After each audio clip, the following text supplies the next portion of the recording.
Welcome. A juicy debate is brewing over how much meat we should have each day. And it's hard to ignore the buffet of headlines surrounding this topic that are probably making you more confused about what you should be eating. Is red and processed meat good for us or a disease waiting to happen? For years, doctors and scientists linked red meat to cancer and heart disease. But new guidelines published in the Annals of Internal Medicine challenged this nutritional advice. The argument is that most meat studies have been based on weak evidence that doesn't prove meat is bad for us. So does this mean we should pile more steak on our plate? Join us via Skype to help break down the science of this new analysis is Dr. David Katz, the founder of the Yale University Prevention Research Center and also the founder of the True Health Initiative. In opposition to adding more meat to our diet, so we're gonna have a little debate today. Cardiologist Dr. Joel Kahn joins us via Skype, and in studio, Dr. Gabrielle Lyon, who supports a meaty diet, joins us as well. Welcome to all of you. What a great panel. Yeah, great panel. And first things first, Dr. Katz, I want to start with you because I want to highlight exactly what this study showed. You spend a lot of your time evaluating truth when it comes to nutrition. And why do you think this new meat study is flawed?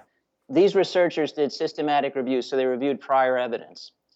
And they found evidence showing that higher intake of red and processed meat led to more premature death, more heart disease, more cancer, and more diabetes, same as everybody else. There really was nothing very controversial about the research, but they applied a specific scoring metric to their own data to say these data are weak. They then went on to issue in the same journal guidelines that they made up saying do the opposite. Go ahead and keep eating all the red and processed meat you want. Now, the burden of proof in medicine and public health is in the other direction. People are innocent until proven guilty, but risks to people that we think are likely are guilty until proven innocent. And these very same researchers who issued these guidelines found the same evidence as the rest of us. Higher intake of red and processed meat, higher rate of premature death, higher rate of cancer, higher rate of heart disease, higher rate of diabetes. It's issuing guidelines that oppose all of that that's controversial. So maybe there are conflicts, maybe there aren't, but the information we're getting was designed to be hyperbolic clickbait from the start. And honestly, I'm surprised that a prestigious medical journal would participate in that. I want to go to you, Dr. Lyme, because you say when this study came out that it supports what you believe, and you argue that it supports meats in your diet. So what this study really does a great job at is it makes us really question how data is given. So we've made these strong recommendations. There's strong recommendations that we should limit the amount of red meat that we're eating, right? But this is based on low quality observational data.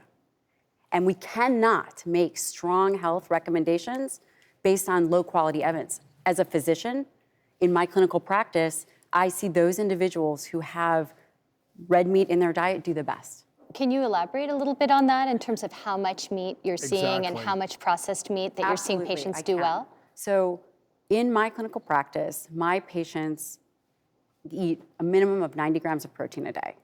And there's scientific reason why I do this, because it maintains their muscle tissue. So I did my fellowship in geriatrics and I've seen aging. And in terms of optimizing body composition, muscle health is necessary. And there's a very specific way individuals need to eat to optimize this muscle protein synthesis.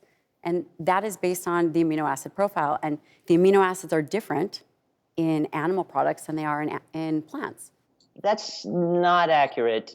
Christopher Gardner at Stanford has published papers reporting in detail the amino acid profile of plants. All essential amino acids are available in plant foods. That's where they're in different qualities. That's where animals get them. So I would just argue that if the issue is total adequate amount and quality of protein, it can come from plants or animals, and people should understand they have Animal choices. protein is different than plant protein, and it's based on the key it amino can. acid of leucine.